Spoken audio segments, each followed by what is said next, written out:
And then let's see this time if what Newt says can also change the outcome. So, Newt, I was hoping you can watch the kids today because I have a meeting I need to go to this evening. Okay. I'm just taking a moment because I'm a little bit shocked to hear this, so I'm just taking a moment. But I take it this is something that's important for you, and Yes, it's a really important work meeting, and if all goes well, I could get a really important promotion. wow. Okay. Well, I'm wondering if you'd be open to hearing just what was going on for me then when you first asked me. Yeah, I was curious actually. Yeah, I just I felt some frustration and at the sense that this was just being demanded of me, and there was no importance in what my plans were this evening. So, just wondering how you feel hearing me say that. Not that there wasn't importance, but I do recognize that when I asked, I really was just thinking about myself, and so I appreciate you telling me that. Thank you. So I want to point out a few things that I saw happening here. One is that before Newt started reflecting back to Itzel, he paused to first connect with himself and then express what was happening for him, just to make room so that when he was paying attention to Itzel, then you were really much more present. You weren't like overriding something. It's very important. Part of the practice that we are learning here is a practice of authenticity. So it's very important that you don't just say words or mechanically try to make something happen. Like I saw, you really were coming from a place within that really was true. Mm-hmm. Then you notice that because you did that, when you asked Itzel if she was willing to hear it, what she said, what I remember Itzel saying, is that she was curious. She was curious because you shared it not in a way of like putting it on her or attacking her in any way or reacting to her, but just really, she cares about you obviously, and you express something that's in your heart, then she would want to hear about it. So I really wanted to highlight that moment. Anything else either one of you wants to say? Just that I was, when I was taking that moment, I was taking that moment because I felt the urge to respond in a rather more aggressive manner. And so as I felt that coming, I just chose to take a breath or several breaths. Mm-hmm. Thank you. And anything else for you, Itzel? Well, I really appreciated when Newt asked me if I wanted to hear what was going on for him, because I don't think I would have necessarily thought to do that. Mm-hmm. Yeah. Part of what's important in a situation like this is that anytime there's a conflict between people, to fully resolve it requires both parties hearing each other. Not just one person hearing the other person, but both parties, because that's when magic happens. When two people fully understand each other and hold together whatever matters to both of them, then they can transform the situation, as I see that you did this time. Okay, thank you. Yeah. And I hear that we have a caller on the line, and this is Terry from New York. We have a caller from New York. That's very exciting. So is Terry on the line? Terry, are you there? I am here. Hi, Terry. Hello. Hello. Can you speak up a little bit? I'm straining to hear you. Absolutely. Is this okay? Yes. Great. So, what would you like us to look at today?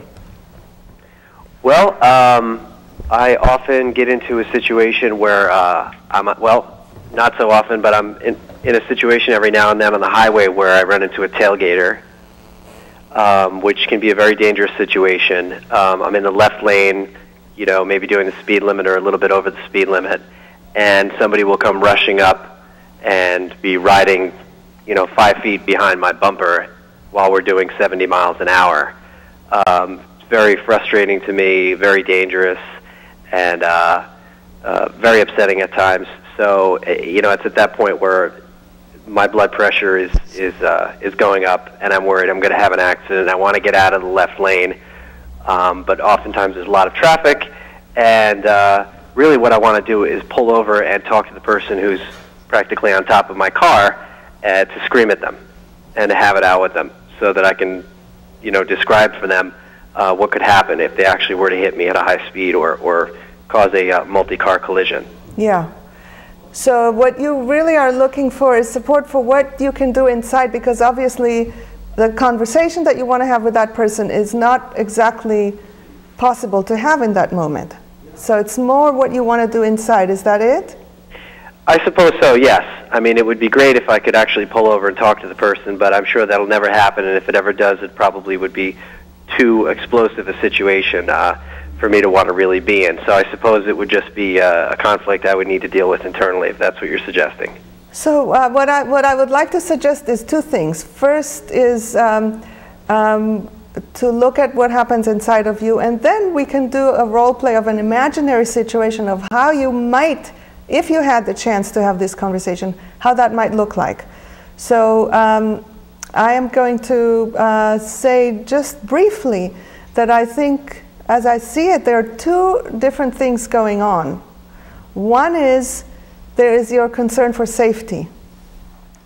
But I have a sense that the anger is not about the concern for safety. I'm guessing that there is some kind of a thought that this person shouldn't do it.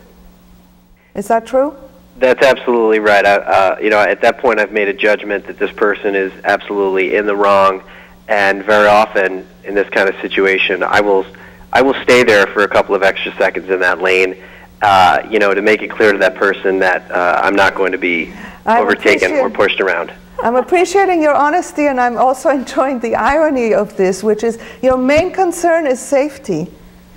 And despite that being your main concern, you are actually yourself increasing the danger by staying there 2 seconds longer. You're aware of that, I'm sure. I am aware of that. I would have to say that if I had to rank the two things, I would say my frustration and desire to explain to this person that they're wrong supersedes my fear for my life, which I know is ridiculous, but that is definitely the case. Okay, thank you. So we're I think we're going to play out something here, and you're invited to watch it, and then at the end I'll get back to you to see if this spoke to anything for you. Thank you very much. Okay, thank you. But please stay on the line while this is happening. I will do that. Okay, so we're going to have an imaginary conversation, and how about you be the driver that's tailgating? All along I've been looking for a role play in which you can play the bad person, Gani. And Sigal, you're going to be this person that Terry that just called. Mm-hmm. And so I want you to first, you heard what Terry said, so I want you to first kind of let Annie have it. And then I'm going to investigate with Annie how effective that comment was. What are you, crazy? You want to kill everybody on the highway? You're such an idiot. Don't you know that tailgating just is bad for everyone? You can't just give me a little space to move over. You can flash your lights or something, idiot. Thank you, Sigal. All right. So the question that I have for you is this. What are the chances that after hearing this, you're going to stop the behavior? Zilch. Thank you. Why is that? Can you describe to us what happened inside that would make it zilch? Because obviously what she's saying, underneath it, you know that she's speaking to something that makes sense. So why is it zilch? I didn't even hear what she said after the first couple of words. Mm-hmm. It was like a complete constriction inside of me, and just all I was doing was thinking about how I was going to respond to defend myself and make her actually the one who's in the wrong. Mm-hmm. What would that sound like? If you're so concerned about safety, get out of the fast lane. What the heck are you doing driving in this lane in the first place? Yeah. So this is not going to get anybody anywhere. So Sigal, I'm wondering if you are up for kind of like looking inside to see if you can shift out of that anger, and then what you might say next after you do that might literally change the condition of safety for you.